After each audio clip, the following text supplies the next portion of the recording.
The Chaser Report is recorded on Gadigal land. Striving for mediocrity in a world of excellence. This is the Chaser Report. Hello and welcome to the Chaser Report with Dom and Charles. I'm Charles Firth and this is... Dom Knight, who's back. Yes. Thank you, Andrew Hansen, for jumping in while I was otherwise occupied recently. Yeah, well, we discussed that on the podcast, which is that you have a child who goes to childcare and is incredibly diseased all the time. Yeah, no, it's just, I didn't realise this, but part of growing up is that you get absolutely bathed in microbes for several... She's had, I think, 6 fevers since starting, about 1 per week on average at the moment. Yeah. So, yes, it's been a bit dramatic. I had a very late night and it's just taken out a bunch of days. So thank you for holding the fort. I really appreciate it. Charles, and may I just say, it is lovely getting to have on the podcast the second most important member of your family. You are, as we know, a very fine Australian. You've contributed a lot, mostly through irresponsible stunts and things like that. It's a big contribution to the culture, but Verity Firth AM. We talked about, I think, her achievement in the first episode of the year. Today. She's being made an AM today. A member of the Order of Australia. Yeah, she's at Government House now, probably. I just wondered, does this mean she gets to go to the coronation and have quiche with His Majesty King Charles III? You're probably right. She probably gets all these secrets. She probably gets like Qantas Lounge invites and... Yeah, there's probably... We know about the Chairman's Lounge. We're not allowed in the Chairman's Lounge. No, there'll be something secret. There'll be an even higher level. Yeah, there'll be... The King's Lounge. The Joyce Royal Lounge. The Royal. The Alan Joyce Lounge where you get to hang out with Alan Joyce and eat quiche. And eat quiche. Yeah. I must say... Thank you for reminding me about... Well, you're the younger sibling. Yeah. I mean, I will indulge you by pretending that you have a chance of getting the same accolade at the same age that she is. You don't, but you never know. You might do something noteworthy within the next 2 or 3 years. Yeah, I kind of feel my best shot now at noteworthiness is probably lies in some heinous crime of passion or something. Like I think that's, or maybe a foolish use of an anonymous app that the criminal underworld use for large drug deals. I reckon I could probably find myself tied up in that. In anom, yes, you could. And then you'd be less anonymous. Yes. Yeah. But Charles, there's such an obvious option for making you more noteworthy. I mean, your sister was a politician. She was in the New South Wales Labor government for a while. The most corrupt. Yeah, the most corrupt. She was the beacon of non-corruption, as far as we know. Since the Rum Rebellion. In that. Yeah. Surely you can either join that government when inevitably 3 or 4 people have to resign. Yes. Yeah, you could join the Minns government. Yes. Or there's a massive vacancy in the Liberal Party. Oh, yeah. And I think that would be an incredible way to stick it to your sister. Are you thinking opposition spokesman for Indigenous Affairs? Is that what you're thinking? Oh, look, it's certainly a possibility. I mean, I am a white man. I think I would be suited to that role. It is. It's actually true. Peter Dutton hasn't been able to appoint another white man to replace Julian Leeser, so he's had to actually appoint Jacinta Price, who is Aboriginal. Oh, dear. Yeah, right. I mean, I presume no one else was available, given the way it's kind of gone. Yeah, so you could join the coalition. But there's such a... She was the only one who didn't want to say no, ironically, to that position. There you go. Yeah. The thing about it is, people keep saying, look, Peter Dutton's leadership would be terminal. Were there another candidate, Charles? You could be. Oh, the candidate for the whole thing. Yes. It's not just, well, Charles, I assume, and I don't say this out of praise for your capabilities, you would very quickly rise to the top, I would think, at this point. Join the Liberal Party, and that would stick it to my sister as well, wouldn't it? Like the fact that I've joined the other side. Exactly. And then immediately be far more successful than she ever was. Well, she was never federal opposition leader. No, exactly. She was, though, a successful and competent minister, from what I understand, as education minister. So that might be a bridge too far for you. But you can have the job. Yeah, that's right. And I think being opposition leader, let's have a look at some of the opposition leaders over the years. I mean, from both sides of politics, you've got... you'd be better than Simon Crean. Kim Beazley. Bill Shorten. Oh, Bill Shorten. Bill Shorten had 2 cracks at it, didn't he? Alexander Downer. Oh, my gosh. See, Andrew Charles, Peacock. The amazing thing is you get paid a lot of money to be opposition leader. I think you get paid, 80% of the Prime Minister's salary or something like that. Okay. And you don't need to win anything. No. All you need to do is sit there. And we all know that the first few opposition leaders after there's a change of government. Yeah, don't have any chance. They don't get anywhere. So Yeah. you just sit there, get the salary, Yes. just be hopeless. And you just take pot shots at your front bench. yeah, just get rid of a few front benches. Divide them so that they fight amongst each other rather than organise against you. Yeah. And you're probably job for life. I like think it. And then you go to Yes. the Senate Yes. and just do absolutely nothing. Okay. And write my autobiography, which can be called No. Firth in the family. I think it's just no. No. That's great. So that's a Will that be possibility. the title of Peter Dutton's memoir? No. Quite possibly. I must say, no elition is a label that they're not doing their best to fight off at the moment in the federal coalition. But I don't know whether you've seen Peter Dutton's latest messaging on The Voice as part of the Shadow Ministry announcement, but it is now the bureaucratic Canberra voice. It's not just the voice that he doesn't like. It's the bureaucratic Canberra voice that he now opposes. I feel like because the first one, the Canberra voice thing didn't sort of land. No. Because actually, I think sort of uninformed people went, well, isn't Parliament in Canberra? Well, like, That's where it would be. Isn't that Yeah. where it would be? I mean, it's a reboot of the Canberra bubble thing that's got Morrison Yeah, deployed. but it didn't quite land. So bureaucratic is good, but does anyone know, like, that's too long. You can't make witty quips. He needs to get Bill Shorten in. He was a good opposition leader. absolutely. Had I think some zingers. What will he add next Yeah. to... Oh, yeah, it'll be wordy and bureaucratic Canberra voice. That it'll be or the bureaucratic high cost of living Canberra voice, or just putting more demonised things in there. Yes, the bureaucratic foreign welfare cheating, foreign, Yes. foreign criminal, Yes. Canberra voice.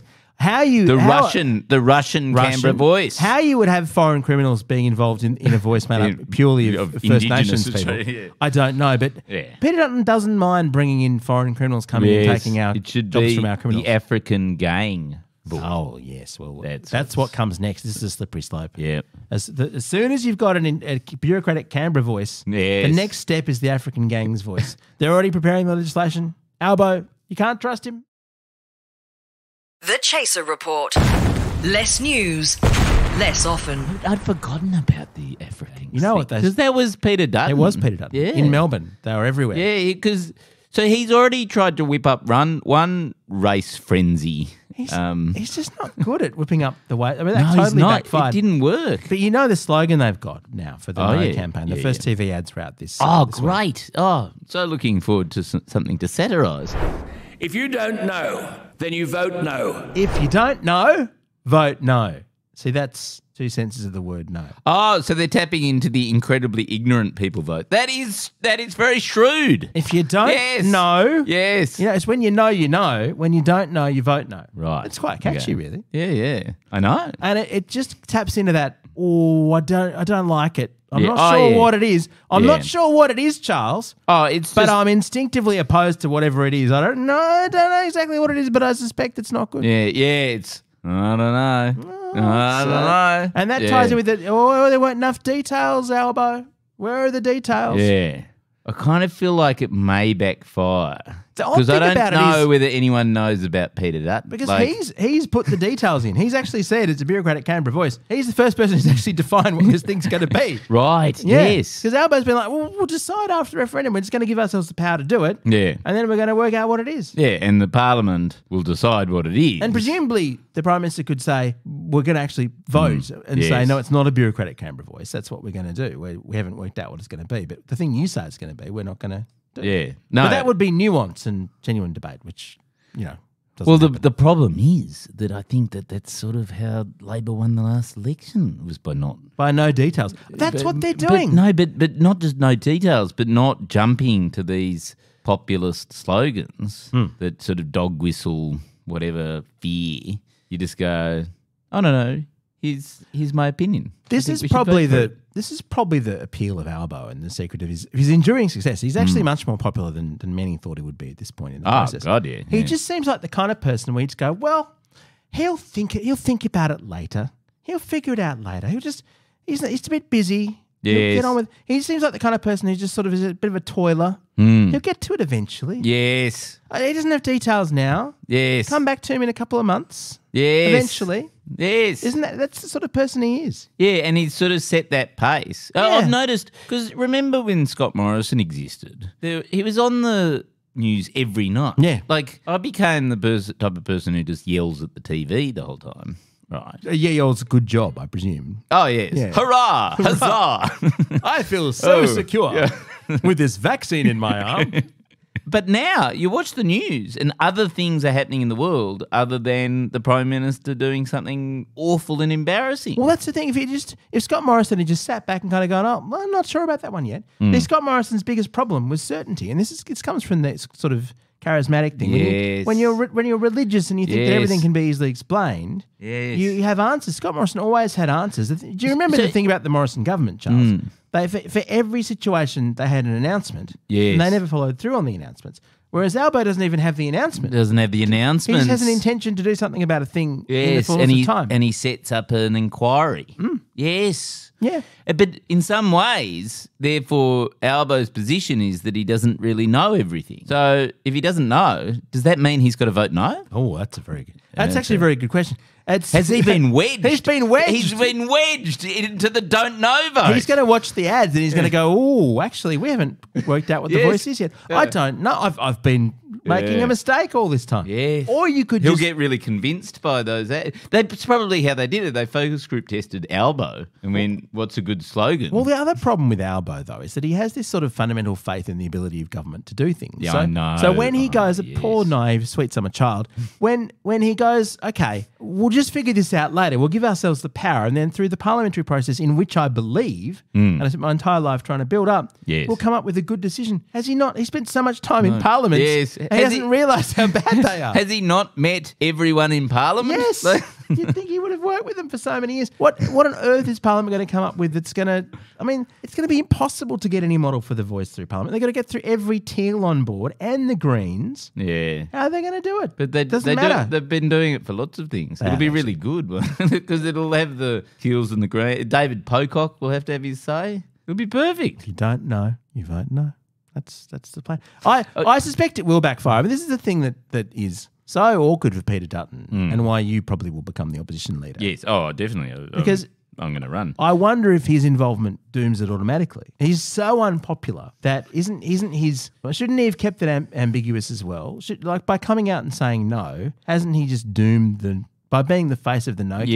Yes, he is the face of the Hasn't no he guaranteed campaign. yes at this point? Yeah. The man can't win a by-election. He lost a seat in a by-election to the government for the first time in 100 years.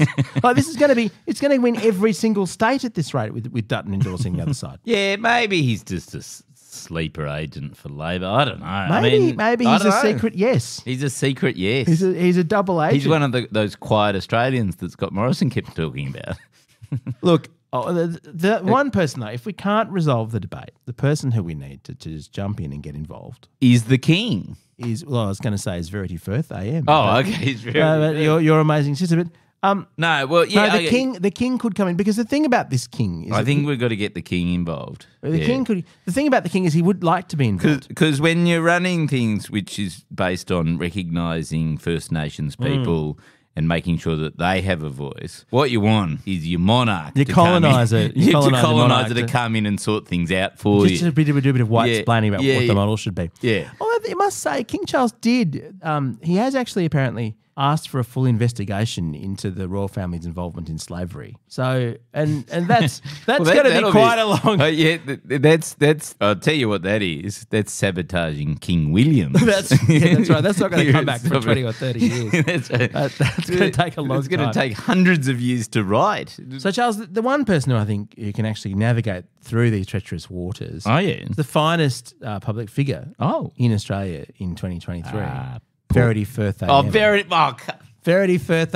if she was just willing to get involved again, and I know she doesn't want to be involved in politics anymore, she could surely, with the AM title, she would command such respect from the coalition. From everyone. That she could just come in and be an honest broker and sort it all out. Julie and Lisa, I'm sure, would admire it. He's a traditionalist. She's got letters after her name. I'm sure he'd respect that enormously. But then, well, hang on. But that would mean that I wouldn't then end up being opposition leader because she would have sorted out the mess rather than me. That sort of treads on my parade again. What we need is a grand public feud between you and your sister, where she's the voice of reasonableness and good, and you are you.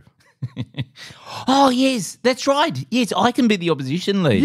You can, and I can be the person who runs the no campaign. I can be the Peter Dutton of Australia. You can be the most the most awkward siblings in terms of public attention since the Gallagher brothers in Oasis and the Miliband's. Do you remember when the two Miliband's both ran for the leadership? And also the Costellos here in Australia. Oh yes, that's true. Peter Costello, treasurer of Australia, making people poor. Tim Costello standing up for poor people. Orcs. That's very awkward. Well, John Howard's brother, of course, we had teaching us at Sydney University, was a lefty politics lecturer. Oh, that's right. Yeah. Bob. Bob Yes, Howard. I remember Bob. The other Howard. People don't talk about him enough. There were two. Well, were there two? I think might have been I think more. there were four. Yeah, there were a Because lot there of was Howards. Stan Howard and then there was Zeppo Howard.